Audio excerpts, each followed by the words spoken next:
Today on the To Be the Church podcast, we're talking about church hurt. Whose fault is it? Welcome to the To Be the Church podcast, where we explore what it looks like to truly be the church in today's culture. Tyler, Andrew, and Ben here. Merry Christmas, fellas.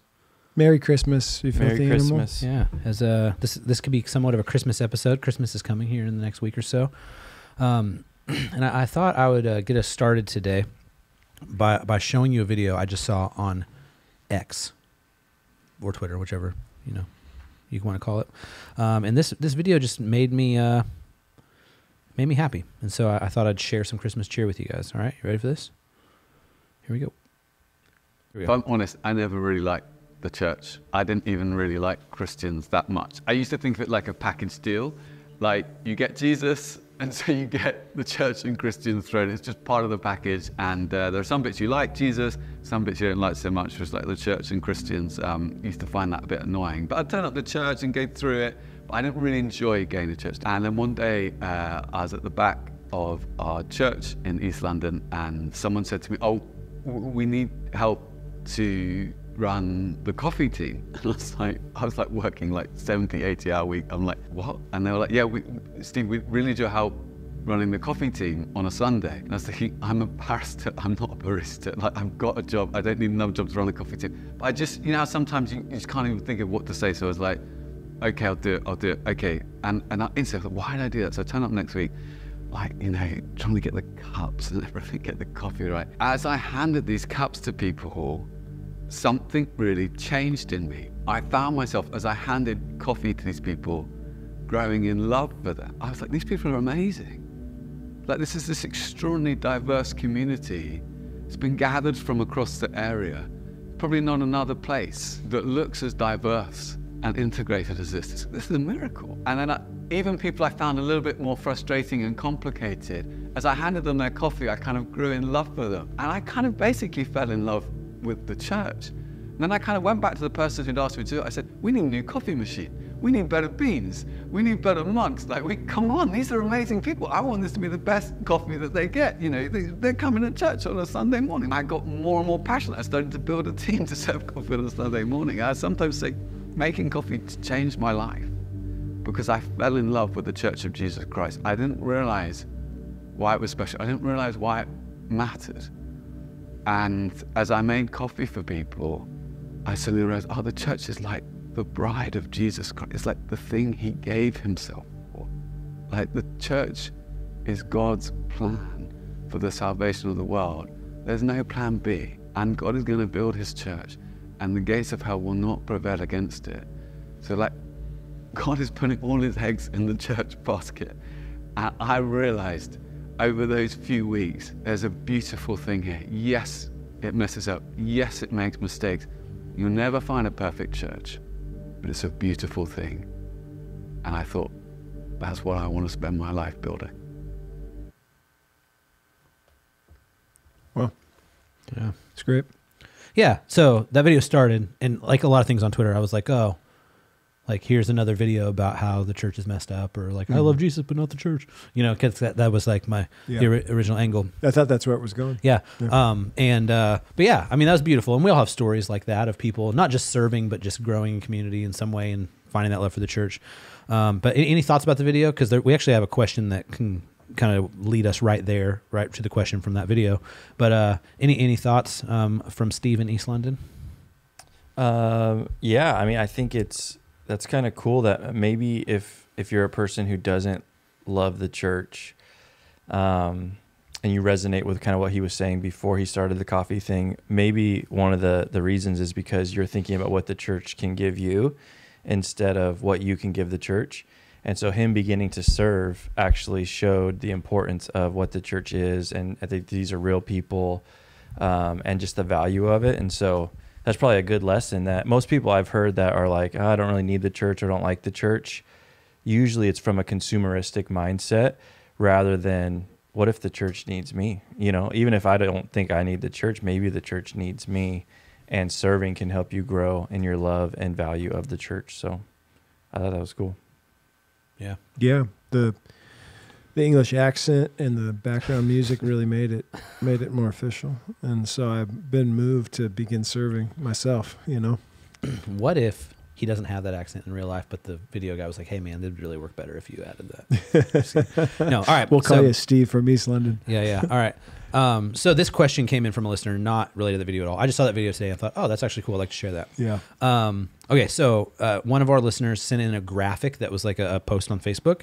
And just to explain it, we'll throw it on the screen for the YouTube viewers. But the graphic says this. It says, the church didn't hurt you, people did. Okay. And on the graphic, though, the word didn't is crossed out. The word people did is crossed out. So they made the post say, the church hurt you. And then they added in the handwriting, and I'm sorry. Okay? So that's the graphic. Okay. So the church hurt you, and I'm sorry was the thing. Yep. And then the post from our listener sent in said, would you respond to this post? The post says this. This is the response people should hear from us as Christians when they express church hurt. I've heard the crossed out response far too often. It's not only deeply lacking compassion, it forgets that the church is made up of what? People. We form the church, and then the church forms us. To say the church didn't hurt you, people did, is to simply shirk responsibility and ignore harmful practices that we've developed within the church as an institution. So if you have been hurt by the church and haven't heard it from a pastor, I'm sorry. Okay? So that's the post.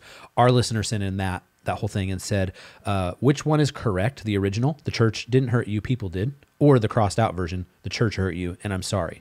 Are they both correct? Can they both be harmful? What do you guys think? That's a great question. What a great question. Always love the vicarious apology thing, you know, like the collectivism apology.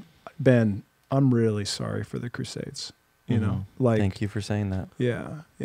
And, so I am. And do you feel better? I would like some money though as well. Okay. So I think and that's what I thought of, Tyler, when I heard the second one is the whole, the church hurt you and I'm sorry, in the sense of like, I get it, the empathy and compassion for people and meeting them there and in their grief for sure. But that was one of those things that like there's a little bit of and I don't even know, I don't have the words right now, but is it kind of a therapeutic thing or how would you describe it, Ben? Like the thing of like,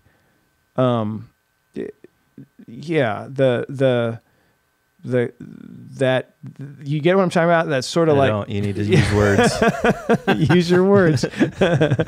I think they're both correct in the sense of, so to answer that question, I think they're both correct. That the hurt that people get hurt in the church and people make up the church. And so people hurt them. Yes. And they have church hurt. I talk about that all the time. Church hurt. We all have church hurt in those ways.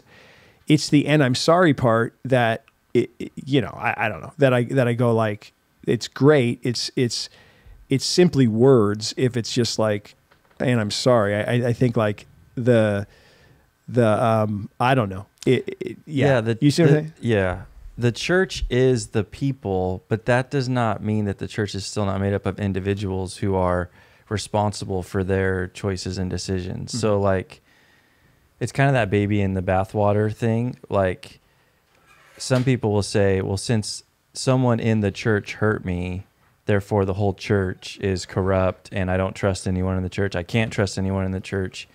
As if one person in the church hurts you, everyone else in the church is guilty of that. Kind of like you're saying, like that corporate guilt sort of thing. Yeah.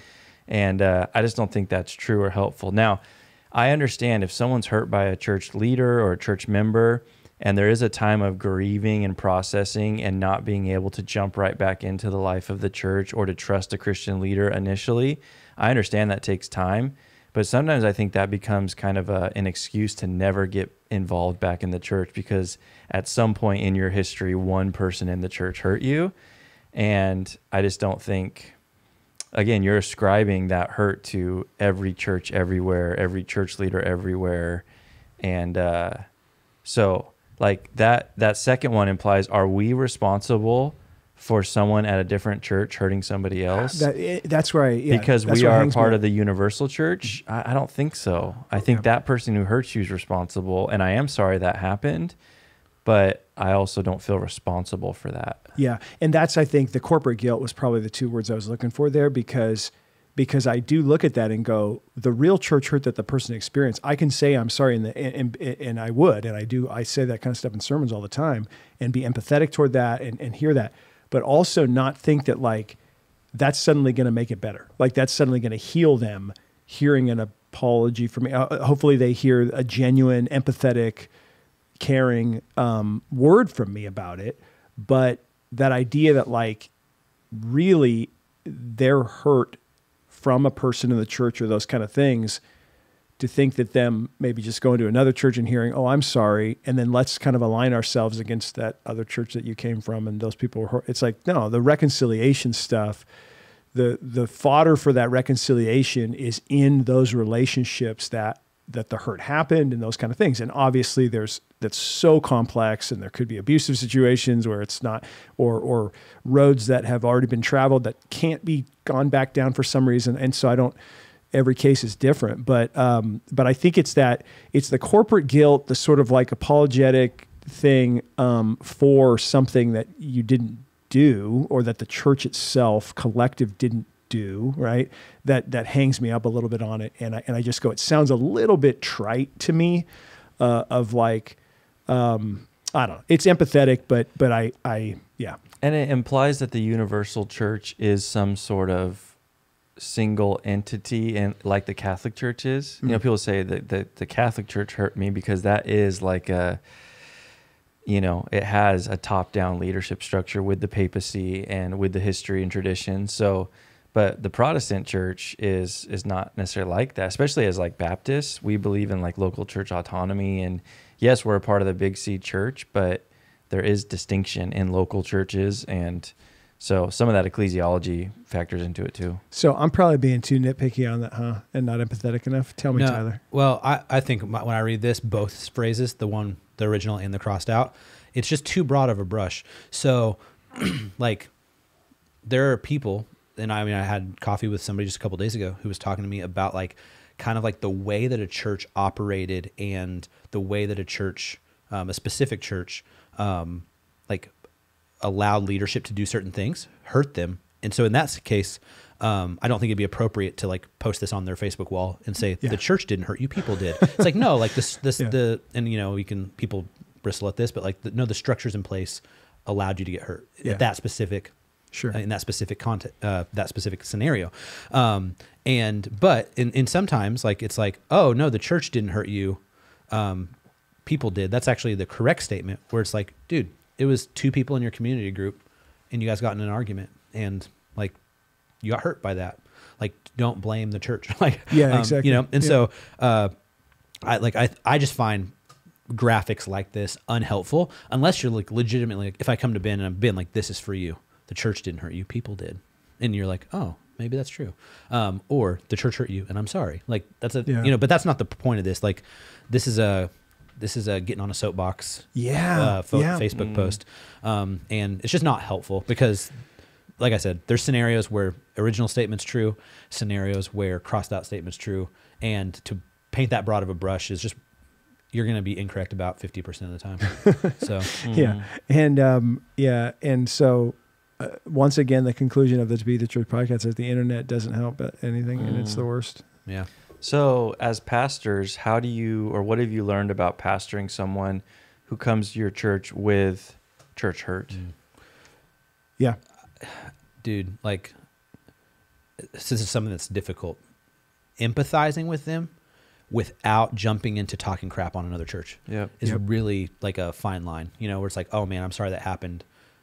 And not jumping to like, and that pastor, I cannot believe them. Like, you know, that's a fine line, but like being empathetic and also like kind of holding in both hands, like you're not going to experience that here, but it's not going to be perfect. You know, like being able to like walk with people that line, like there are issues that other churches have that's like, I can firmly say, you're not going to encounter that at NGC. You're going to encounter other things, you know?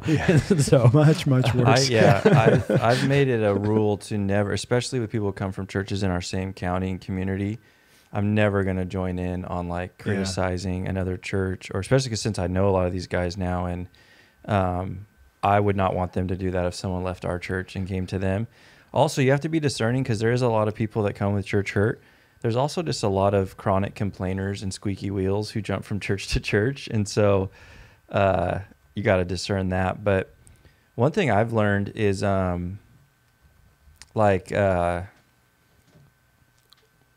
trust is built over time, and like you can build that trust with them, but it's not going to be overnight. You know, like I think the greatest remedy to maybe them not trusting church leadership or those things is like, just prove yourself over time. Just be consistent, be steady, be faithful.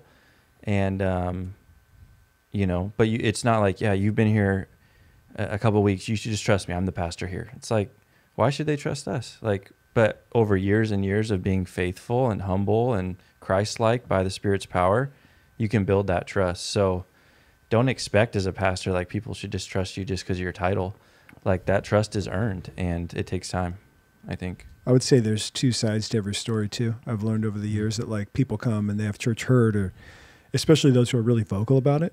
And then in time in a community and you meet different people and you meet maybe people from the church they came from, or you know their pastors personally or whatever, and you find that like, oh yeah, that's not exactly the case. You know, that maybe especially those who are more vocal about their hurt or anything else, and more like, hey, this is the way it went, or want to talk about other churches or other pastors, it tends to be the squeaky wheel thing you described, Ben, where it's like there's going to be, it's only going to take a little time before they start to get that feel about you and about your church and about everything else, and then they're gonna go do that elsewhere. And so, a really good tactic on that is, you know, so oh, I came from this church and oh, such and such, and then I like to just interject like, oh yeah, I know him. Yeah, I know someone's like a pastor there, and like, yeah, he's a buddy of mine. Yeah, you know, and you can immediately see it's like, you know, like it kind of sucks the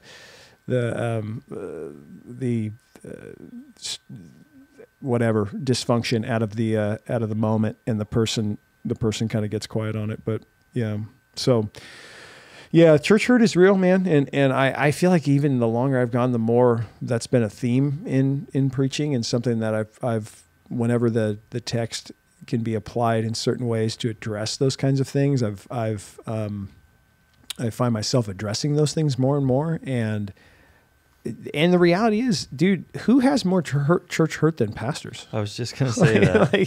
like this is always like, I've been hurt by leaders, but how much as leaders, like we're hurt by the people. Yeah. And that's where I think it's an occupational hazard. And we kind of, it's almost like we sign up for it, you know, if you will, in responding to that call. But dude, I don't know anybody in churches that goes through more stuff than pastors. I mean, pastors just like, this is your life, you know, and especially if you've been in pastoral ministry for a long time, like the amount of church hurt and stuff you go through is insane. And so, and I think it can be like going through a ton of divorces. Yeah. Like you pour your life into people and then they're gone, you know, and it's like, that's painful. Like you do it long enough, you know, it's really hard. It's personal. The church is personal. It's not just business, you know, and yeah, it's painful for sure. Ben, the church didn't hurt you, people did, and I'm sorry, but you hurt me, and I will hurt you again. Church didn't hurt you, I did. And you better watch out. Yeah. All right. Well, yeah. If you have questions, send them in. Podcast@tobethechurch.com, right here in the YouTube comments, or on social media @tobethechurch. We'll see you next Friday for our last episode of the year.